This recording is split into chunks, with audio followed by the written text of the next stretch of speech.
তো গত ভিডিওগুলোতে আমরা ফ্লাস্কের বেসিক দেখেছি এন্ড ইনস্টলেশন দেখেছি। আজকে জিনজা 2 সম্পর্কে জানবো। জিনজা 2 আসলে কি? জিনজা 2 কে আমরা বলতে পারি এটা খুবই পাওয়ারফুল একটা টেমপ্লেটিং ইঞ্জিন। আমার কি কাজে সহায়তা করে? এইচটিএমএল টাকে, আমাদের এইচটিএমএল কোডটা আমরা ফ্লাস্কে ইউজ করি। তো এইখানে এই এইচটিএমএল এ আমরা আগে কি করেছি, আগের কোড এক্সাম্পল গুলাতে ডাটাগুলো ফিক্স করে দিয়েছি। তো এখানে ডাটা ফিক্স না করে আমরা ডাইনামিক্যালি কন্টেন্ট জেনারেট করব, ডাটা জেনারেট করব। ডাইনামিক্যালি জেনারেট করা মানে কি, যে আমি যেভাবে চাচ্ছি, যেভাবে ইনপুটটা দিচ্ছি, সেইভাবে ডাটাগুলো আমার ওয়েব পেজে শো করবে। সো এই জিনজা 2 কনসেপ্ট ইউজ করার মেইন কারণ হইল, আমরা পাইথনে যেরকম কন্ট্রোল স্ট্রাকচার গুলো ব্যবহার করেছি, যেমন লুপ, কন্ডিশনাল, এখানে এইচটিএমএল কোডেও সিমিলারলি আমরা লুপ, কন্ডিশনাল ব্যবহার করব। তো সবার আগে আমরা দেখি এই জিনজা 2 তে ভ্যারিয়েবল কিভাবে লিখে। আমি যদি এরকম ডাবল সেকেন্ড ব্র্যাকেট দেই, এর মাঝে যেটা থাকবে সেটাকে ভ্যারিয়েবল হিসেবে ট্রিট করা হবে। তার মানে এই জায়গায় ইউজার নেমের ভ্যালু যে কোনো কিছু হইতে পারে, যে ভ্যালুটা আমি পাস করব সেই ভ্যালুই ওয়েব পেজে ডিসপ্লে হবে। এবং শুধু তাই নয়, আমরা কন্ডিশনাল স্টেটমেন্ট, ফর লুপ সবকিছুই এই জিনজা 2 সাহায্যে লিখতে পারি। ফর এক্সাম্পল, এই জায়গায় আমরা একটা প্লেস হোল্ডার দিয়ে দিয়েছি। এর মধ্যে যে কন্ডিশন থাকবে তার উপর বেস করে আমরা এখানে বিভিন্ন লজিক্যাল আউটপুট দেখাবো, যে এই কন্ডিশনটা ট্রু হইলে এই আউটপুট, এই কন্ডিশনটা ট্রু হইলে এই আউটপুট। ঠিক সিমিলারলি এখানে আমরা এক্সাম্পল দেখেছি ফর লুপের। ফর লুপের এক্সাম্পল এখানে দেখেছি। যেমন আমরা চিন্তা করি আইটেমস হচ্ছে আমার লিস্ট অফ নেমস। আইটেমস যদি আমার লিস্ট অফ নেমস হয়, এইখানে কি হবে, আমি জানি ইউএল দিয়ে আনঅর্ডার লিস্ট দেখানো হয়।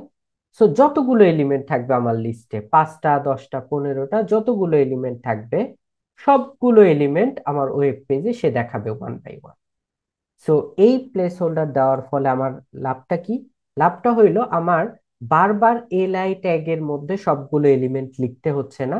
আমি জাস্ট দুইটা কমান্ড লিখে যতগুলো লিস্টে আমার এলিমেন্ট, 10টা হোক, 20টা হোক, সবগুলো এলিমেন্ট প্রিন্ট করতে পারছি।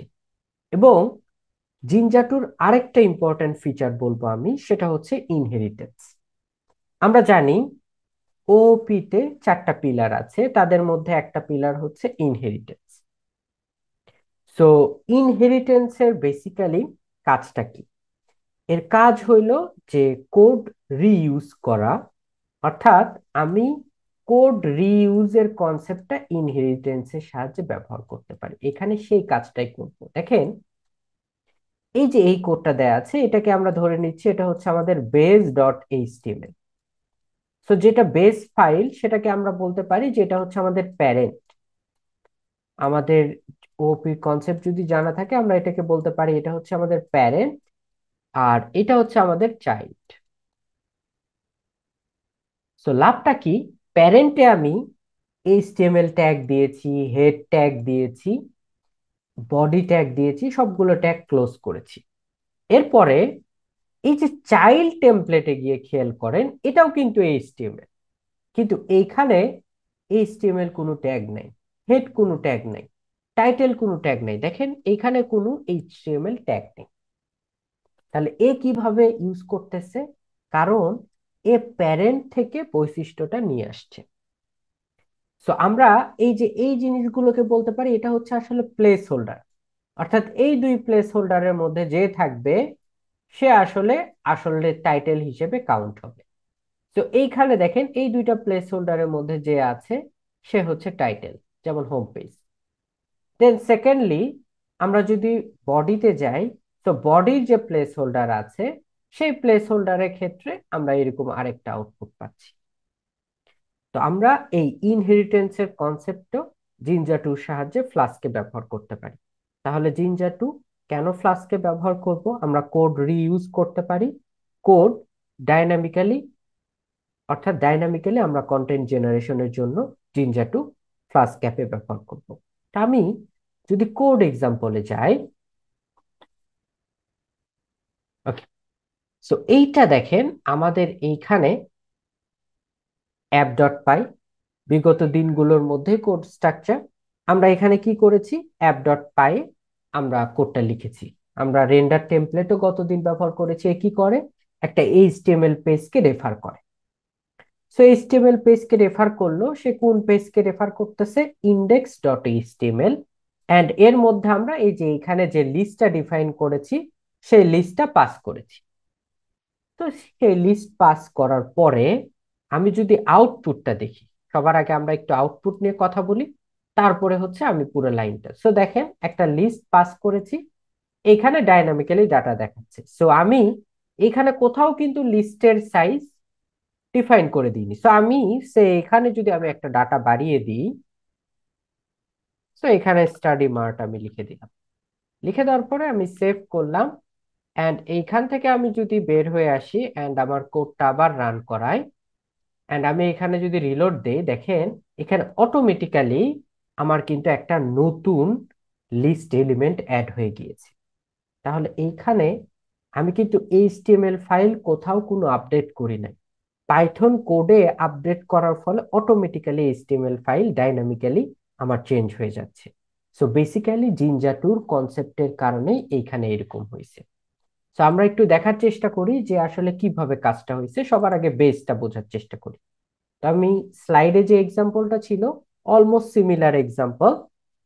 এইখানে সবার আগে টাইটেল ট্যাগের মধ্যে আমরা একটা প্লেস হোল্ডার হিসেবে ডিফাইন করে দিয়েছি। তার মানে আমার এই প্লেস হোল্ডার ইউজ করার কারণ কি, আমার এই যে ইন্ডেক্স ডট এইচটিএমএল এটা হচ্ছে আমাদের চাইল্ড। সো এই চাইল্ড এর কাজ কি দেখেন, এইখানে আমি কি করেছি, ওই প্লেস হোল্ডারের জায়গায় হোম পেজ লিখে দিয়েছি। সো আমি আগে এখানে লিখা ছিল ফ্লাশ ক্যাপ, কিন্তু যেহেতু একে আমি এক্সটেন্ড করেছি, আমি এইখানে হোম পেজ লিখে দিয়েছি। তার মানে আমার টাইটেল এখন ওভাররাইড হয়ে ফ্লাস্ক অ্যাপের বদলে হোম পেজ দেখাবে। সো এইটাই কিন্তু দেখেন এই জায়গায় আমার ট্যাবটা কিন্তু হোম পেজ দেখাচ্ছে। এর কারণ কি, এর কারণ যে আমি এটা ওভাররাইড করে ফেলেছি। এখন যদি আমি ওভাররাইড না করতাম তাহলে কি হইতো, তাহলে দেখা যেত ওই যে ট্যাগটা আমার প্যারেন্টে আছে অর্থাৎ ফ্লাস্ক অ্যাপ সেটাই দেখায়। ওকে, তারপরের লাইন আমরা কি করেছি, এই যে এইখানে আরেকটা অপশন লিখেছি, সেটা হচ্ছে ব্লক কন্টেন্ট। এটা হচ্ছে এন্ড ব্লক। সো এই যে দেখেন ব্লক কন্টেন্টের মধ্যে আমরা কি করেছি, welcome to the home page লিখেছি, this page dynamically displays data লিখেছি। এই ট্যাগগুলো দেখার জন্য আপনারা আমাদের চ্যানেলে ভিডিও ফলো করতে পারেন। অ্যান্ড এইখানে আমরা একটা লুপ চালিয়েছি। লুপটার কাজ কি, লিস্ট গুলোর ডাটাগুলো এক্সপ্লোর করা। অ্যান্ড এখানে ইউজারের ভ্যালুকে আমরা ক্যাপিটালাইজ করেছি। এর ফলে আমার এখানে ইনপুটে সবগুলো স্মল লেটার থাকলেও আমার আউটপুটে ফার্স্ট লেটারটা ক্যাপিটাল লেটার হচ্ছে। ওকে, সো এই জায়গায় আমার লুপটা শেষ হয়ে যাচ্ছে। আমি যতগুলো ডাটা দিব, অর্থাৎ এই ইউজার লিস্টে আমি যতগুলো ডাটা দিব, আমার ওয়েব পেজে ঠিক ততগুলো ডাটাই শো করবে। সো আমরা তাহলে, এবং আরেকটা জিনিস খেয়াল করেন, এই ইন্ডেক্স ডট এইচটিএমএল আমরা চিন্তা করি, এখানে কোথাও কোথাও কিন্তু আমরা welcome to, sorry, flask app header লিখি নাই। দেখেন এখানে কোথাও ফ্লাস্ক অ্যাপ হেডার লেখা নেই, কিন্তু এই জায়গায় আমি বেস ডট এইচটিএমএল এ ফ্লাস্ক অ্যাপ হেডার লিখেছি। এবং এটার যেহেতু কোনো প্লেস হোল্ডার নেই, তার মানে এইখানে অটোমেটিক্যালি এই কোডটা চলে যাবে, এই এইচটিএমএল ট্যাগটা চলে যাবে। সো এই ধরনের বেজ ইনহেরিটেন্স কনসেপ্ট আমরা যদি ব্যবহার করি, এক এইচটিএমএল কোড আমি চাইলে এরকম ইন্ডেক্সের মতো আরো 5টা চাইল্ড বানাইতে পারি। সবাই কি করবে, এই বেজের বেসিক স্ট্রাকচারটা ফলো করবে। বেনিফিটটা কোথায়, আমাকে বারবার এইচটিএমএল ট্যাগ লেখার প্রয়োজন হবে না, এবং আমি ডাইনামিক্যালি আমার ভ্যালুগুলো পাস করতে পারবো। সো আজকে এ পর্যন্তই।